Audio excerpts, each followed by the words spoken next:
नमस्कार, मैं हूं पूजा सिंह और आप देख रहे आर्यन टीवी नेशनल। चलिए खबरों की शुरुआत करेंगे देश और दुनिया की तमाम बड़ी खबरों के साथ। प्रधानमंत्री नरेंद्र मोदी ने लगभग 12,930 करोड़ रुपए की कई परियोजनाओं का उद्घाटन और लोकार्पण किया। इस अवसर पर उन्होंने विकास और रोजगार के नए अवसरों पर भी जोर दिया। परियोजनाओं का उद्देश्य क्षेत्र की बुनियादी संरचना को मजबूत करना और स्थानीय अर्थव्यवस्था को बढ़ावा देना है। प्रधानमंत्री ने अधिकारियों और जनता से कहा कि ये परियोजनाएं समग्र विकास की दिशा में एक महत्वपूर्ण कदम है।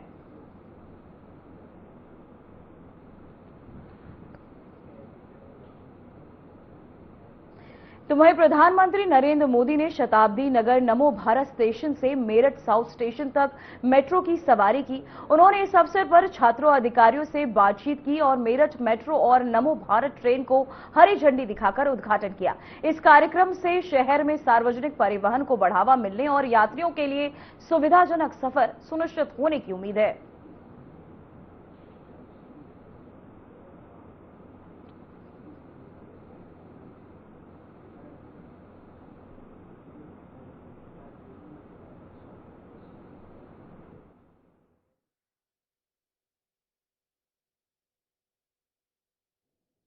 तो वहीं आपको बताते चले, पीएम मोदी ने मेरठ मेट्रो की सवारी की। इस दौरान मेरठ को पीएम के तहत कई बड़ी सौगातें जो है मिली। मेट्रो के जरिए अब मेरठ से दिल्ली नौकरी करने वालों को भी सुविधाएं मिलेगी। पीएम मोदी ने अपने भाषण में भी इसका जिक्र किया, जहां छात्रों अधिकारियों से इस दौरान सफर के दौरान बातचीत करते नजर आए।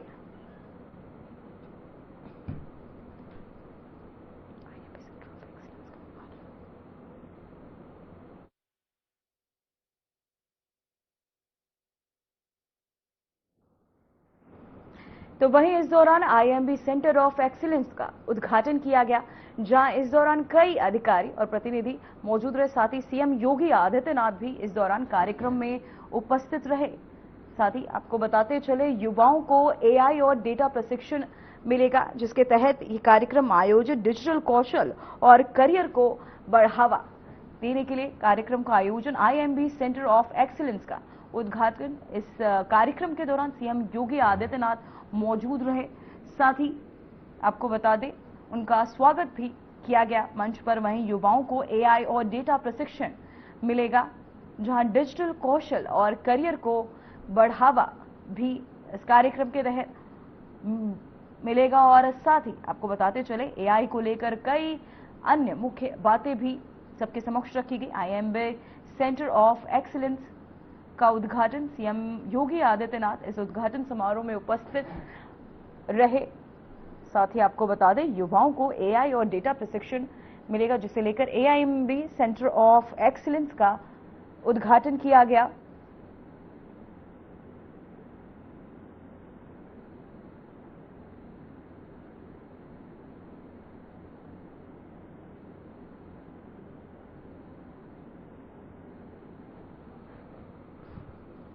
तो वही आपको बताते चले, आईबीएम सेंटर ऑफ एक्सीलेंस का उद्घाटन, जहां युवाओं को एआई और डेटा प्रशिक्षण मिलेगा।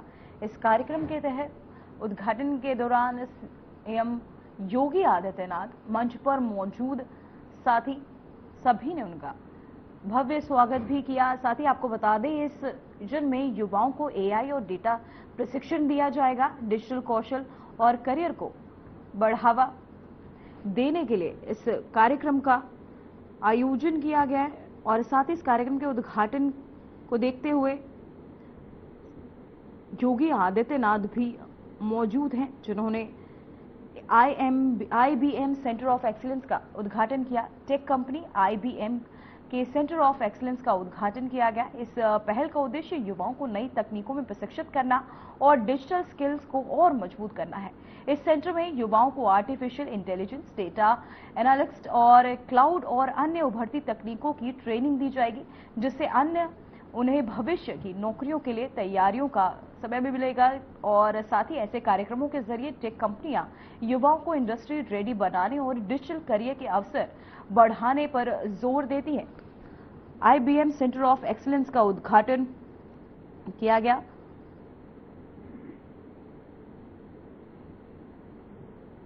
तो वहीं आपको बताते चले टेक कंपनी IBM के सेंटर ऑफ एक्सीलेंस का उद्घाटन किया गया। मुख्यमंत्री योगी आदित्यनाथ ने इसका उद्घाटन किया। इस पहल का उद्देश्य युवाओं को नई तकनीक से प्रशिक्षित करना है।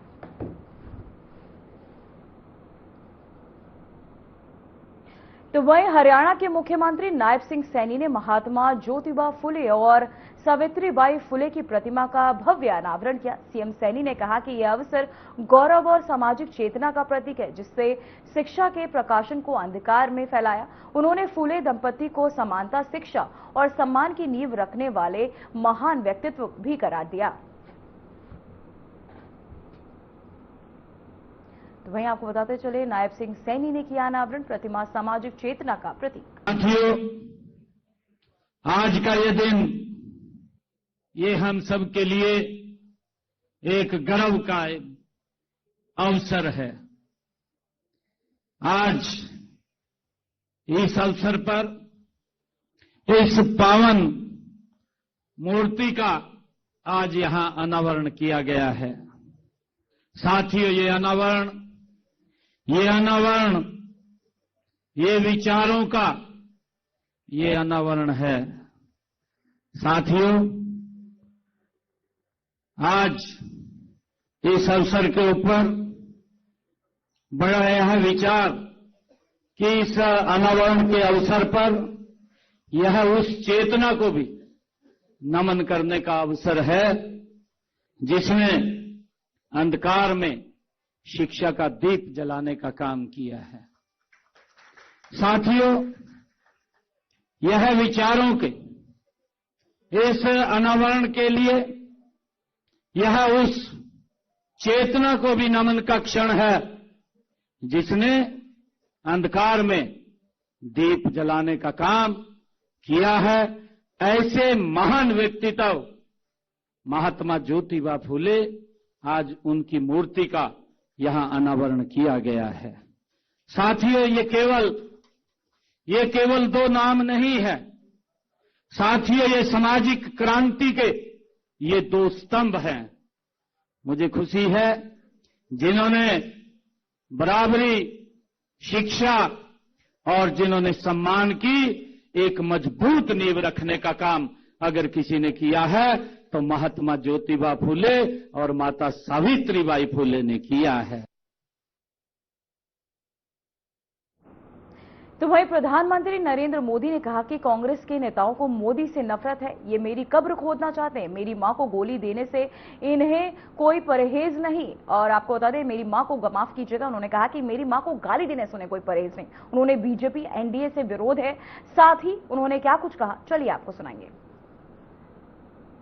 साथियों, कांग्रेस के नेताओं को मोदी से नफरत है। ये लोग मेरी कब्र खोदना चाहते हैं। मेरी मां को गाली देने से भी उनको कोई परहेज नहीं है। उन्हें भाजपा से विरोध है, उन्हें एनडीए से विरोध है। ठीक है, आपकी राजनीति में यही करना जरूरी है, चलो भाई समझ सकते हैं, हम इसको भी सहन कर लेंगे। लेकिन कांग्रेस को याद रखना चाहिए था कि एआई ग्लोबल समिट ये बीजेपी का समारोह नहीं था और न ही उस समय बीजेपी का कोई नेता वहां मौजूद था। ये देश का कार्यक्रम था, देश के सम्मान का कार्यक्रम था, देश के लोगों के पसीने से। लेकिन कांग्रेस ने परसों सारी मर्यादाएं तोड़ दी और पूरा देश कांग्रेस की इस रीति नीति पर थू थू हो रही है। लेकिन दुर्भाग्य देखिए, इतनी पुरानी पार्टी के नेता लाजने के बजाय गाजते हैं। बेशर्मी के साथ देश की बेइज्जती करने वालों का जयकारा कर रहे हैं। एक तरफ आज देशवासी भारत को विकसित बनाने के लिए दिन रात मेहनत कर रहे हैं, लेकिन देश में ही कुछ राजनीतिक दल है जो भारत की सफलता को पचा नहीं पा रहे। अभी आपने देखा भारत में दुनिया का सबसे बड़ा एआई सम्मेलन हुआ। दुनिया भर के 80 से अधिक देशों के प्रतिनिधि दिल्ली आए। दुनिया के करीब 20 देशों के राष्ट्राध्यक्ष भारत आए। लाखों लोग हिंदुस्तान के कोने कोने से दिल्ली में जुटे थे। दुनिया के विकासशील देशों में ऐसा सम्मेलन आज तक कभी नहीं हुआ। मैं जरा मेरठ के लोगों को पूछना चाहता हूं, ये जो एआई सम्मेलन हुआ, आपको गर्व हुआ कि नहीं हुआ? पूरी ताकत से बताइए, आपको गर्व हुआ कि नहीं हुआ? आपका माथा ऊंचा हुआ कि नहीं हुआ? आपका सीना चौड़ा हुआ कि नहीं हुआ? ये काम भारत के लिए हुआ कि नहीं हुआ है? भारत के युवाओं के लिए हुआ है कि नहीं हुआ है? भारत के भाग्य को बदलने के लिए हुआ है कि नहीं हुआ है? 21वीं सदी में लीडरशिप लेने के लिए हुआ है कि नहीं हुआ है? पूरा देश गर्व से भर गया।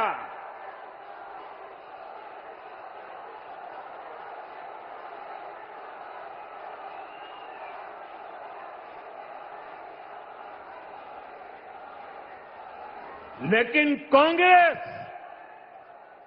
और इसके इकोसिस्टम ने क्या किया? साथियों, कांग्रेस ने भारत के एक वैश्विक आयोजन को अपनी गंदी और नंगी राजनीति का अखाड़ा बना दिया।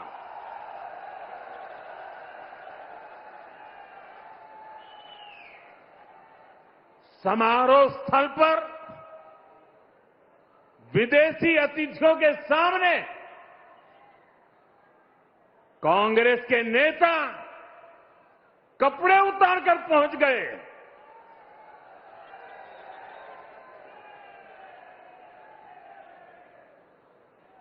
मैं कांग्रेस वालों को पूछता हूं,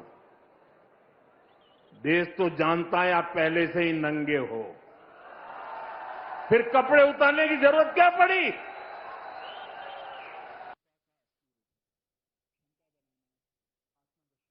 तो वहीं मुख्यमंत्री योगी आदित्यनाथ ने कहा कि भविष्य की चुनौतियों को ध्यान में रखते हुए हम देख रहे हैं कि प्रधानमंत्री के नेतृत्व में हमारा देश नया भारत की दिशा में तेजी से प्रगति कर रहा है। उन्होंने हाल ही में दिल्ली में आयोजित 4 दिवसीय ग्लोबल एआई समिट का उदाहरण देते हुए इस तरह के कार्यक्रम देश को तरक्की और नवाचार में अग्रणी बनाने में मदद करें। मुख्यमंत्री ने कहा कि ये समर्पण और प्रगति का समय है, जिससे भारत को वैश्विक स्तर पर नई ऊंचाइयों तक पहुंचाया जा सके। आने वाले समय की चुनौती को देखते हुए नए भारत में आदरणीय प्रधानमंत्री जी के नेतृत्व में हमारा भारत कैसे आगे बढ़ रहा है, इन सभी दृश्यों को हम सब साक्षी बन रहे हैं। आपने अभी कुछ दिन यानी कल सायंकाल 4 दिनों तक दिल्ली के अंदर चली ग्लोबल एआई समिट के उस बड़े आयोजन को भी देखा है, जिस आयोजन में दुनिया के कई देशों के राष्ट्राध्यक्षों ने सहभागिता की। 100 से अधिक देशों की प्रतिनिधि भी उस समिट में भागीदार बने और उस समिट के माध्यम से हम सब ने इस बात को देखा है कि वैश्विक नेताओं ने आदरणीय प्रधानमंत्री जी के विजन का और उस विजन को जमीनी धरातल पर प्रभावी ढंग से क्रियान्वित करने की भी भूरी भूरी प्रशंसा की। मैं सबसे पहले आप सबकी ओर से नमो Bharat semi speed train RRTS के और मेरठ मेट्रो के उद्घाटन कार्यक्रम के अवसर पर आयोजित इस समारोह में आदरणीय प्रधानमंत्री जी का बाबा ओगड़नाथ की इस पावन धरा पर हृदय से स्वागत और अभिनंदन करता हूं। बहनों और भाइयों, मेरठ की धरती यह भारत की पौराणिक धरती के साथ साथ ऐतिहासिक पृष्ठभूमि और भारत के प्रथम स्वतंत्र समर की गवाह रही है। क्रांति नायक धन सिंह गुर्जर, राव कदम सिंह, क्रांतिकारी शाहमल और क्रांतिकारी माता दीन वाल्मीकि इसी धरा से भारत के प्रथम स्वतंत्रता संग्राम का आह्वान करते हुए भारत की आजादी को एक नई ऊंचाई तक पहुंचाने के लिए उसका शंखनाद किए थे। आदरणीय प्रधानमंत्री जी का आज एक बार फिर से एक बड़ी सौगात के साथ नमो भारत सेमी स्पीड इस रैपिड रेल को उद्घाटन करने के साथ साथ ये अपने आप में एक मॉडल है कि मेरठ को इस नमो भारत ट्रेन के साथ मेट्रो की भी एक नई उपहार होली के ठीक पूर्व आदरणीय प्रधानमंत्री जी के द्वारा आज यहां प्रदान किया जा रहा है।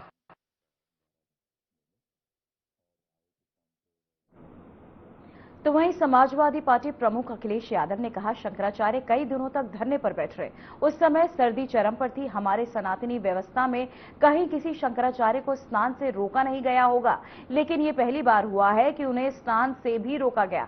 अब ये सरकार शंकराचार्य को अपमानित करने के लिए 20 साल पुरानी घटना ढूंढ कर लाई है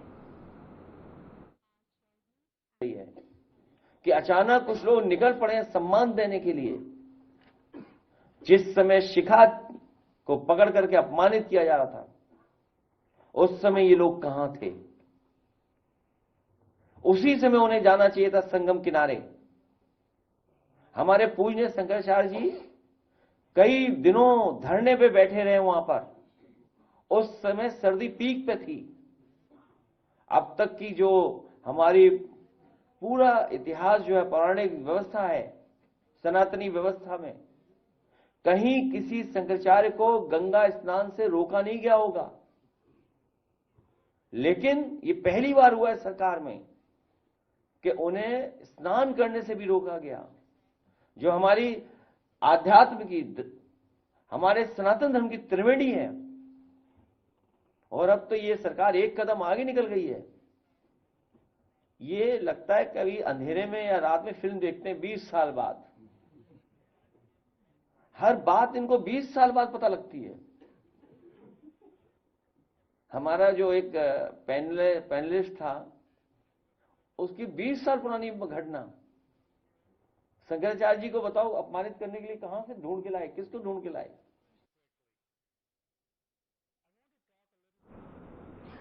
क्या आप जानते हैं कि अमेरिकी सुप्रीम कोर्ट ने ट्रंप की टैरिफ पॉलिसी पर बड़ा ब्रेक क्यों लगा दिया, और क्या इसका असर भारत की आयात निर्यात कीमतों पर पड़ सकता है? क्या अब ट्रंप मनमाने टैक्स लगा पाएंगे या उनका हाथ बंध गया है? और उनकी नई योजना टेम्पररी एक्सपोर्ट सरचार्ज क्या बदल सकती है वैश्विक व्यापार की तस्वीर? ये सब सवालों के जवाब हम लेकर आए, तो बने रहिए हमारे साथ और देखिए हमारी ये खास रिपोर्ट।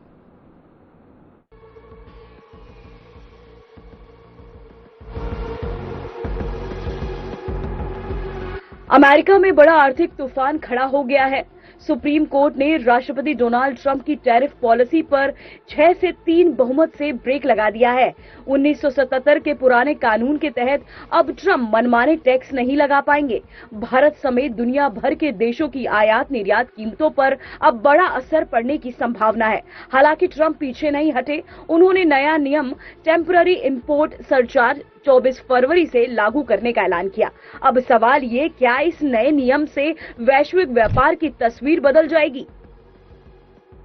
पिछले कुछ समय से अमेरिकी राष्ट्रपति डोनाल्ड ट्रंप जिस टैरिफ नीति के जरिए दुनिया भर के देशों पर दबाव बना रहे थे, उस पर वहां की सुप्रीम कोर्ट ने एक बड़ा ब्रेक लगा दिया है। कल आए इस ऐतिहासिक अदालती फैसले के बाद अब भारत सरकार का वाणिज्य मंत्रालय भी पूरी तरह अलर्ट मोड में है। मंत्रालय ने आधिकारिक तौर पर कहा कि वे अमेरिका में हो रहे इन तेजी से बदलते घटनाक्रमों और उनके भारत पर पड़ने वाले आर्थिक असर का गहराई से अध्ययन कर रहे हैं। आने वाले दिनों में विदेशी व्यापार और आयात निर्यात की कीमतों में बड़ा फेरबदल देखने को मिल सकता है। इस पूरे विवाद की जड़ में 1977 का एक पुराना कानून था, जिसके दम पर राष्ट्रपति ट्रंप अलग अलग देशों पर अपनी मर्जी से भारी भरकम टैक्स थोप रहे थे। लेकिन अमेरिकी सुप्रीम कोर्ट ने 6-3 के बहुमत से साफ कर दिया कि राष्ट्रपति के पास इस कानून के तहत ऐसे मनमाने टैक्स लगाने का अधिकार नहीं है। कोर्ट के इस फैसले से भड़के ट्रंप ने एक प्रेस कॉन्फ्रेंस में बिना किसी सबूत के ये तक कह दिया कि कोर्ट पर विदेशी ताकतों का असर है। हालांकि अदालत की इस फटकार के तुरंत बाद उन्होंने एक नया रास्ता निकाला और टेम्पररी इंपोर्ट सरचार्ज का ऐलान कर दिया। ये नया नियम 24 फरवरी से लागू होने जा रहा है, जो अगले 150 दिनों तक प्रभावी रहेगा।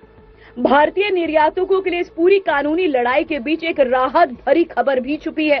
पहले जहां भारतीय सामानों पर 18% की दर से टैरिफ लगने की बात हो रही थी, वहीं अब राष्ट्रपति द्वारा घोषित नए ग्लोबल लेवी के तहत इसे घटाकर 10% कर दिया गया है। भारत के वाणिज्य मंत्रालय के लिए ये एक जटिल स्थिति है। अब सवाल ये उठता है कि 7 समंदर पार चल रही इस अदालती और कूटनीतिक जंग से आपके और हमारे जीवन पर क्या असर पड़ेगा। दरअसल जब अमेरिका जैसे देश टैरिफ में बदलाव करते हैं तो भारत के आईटी सेक्टर, कपड़ा उद्योग और फार्मा कंपनियों के मुनाफे पर सीधा असर पड़ता है। अगर टैक्स कम होता है तो भारतीय कंपनियों का सामान अमेरिका में ज्यादा बिकेगा, जिससे देश में डॉलर आएगा और अर्थव्यवस्था मजबूत होगी। लेकिन अगर यह अनिश्चितता बनी रही तो शेयर बाजार से लेकर नई नौकरियों के अवसरों तक हर जगह इसका असर देखने को मिल सकता है। Bureau report, RNTV national. तो वहीं केंद्रीय मंत्री शिवराज सिंह चौहान ने आंध्र प्रदेश के तिरुमला स्थित प्रसिद्ध तिरुमला वेंकटेश्वर मंदिर में दर्शन कर पूजा अर्चना की। मंदिर पहुंचने पर देवस्थान के अधिकारियों ने उनका पारंपरिक स्वागत किया। केंद्रीय मंत्री ने भगवान वेंकटेश्वर के दर्शन कर देश की समृद्धि, शांति और जनता के कल्याण की कामना की। दर्शन के बाद शिवराज सिंह चौहान ने मंदिर परिसर में श्रद्धालुओं से मुलाकात की। सुरक्षा के मद्देनजर मंदिर परिसर में कड़े इंतजाम किए गए थे।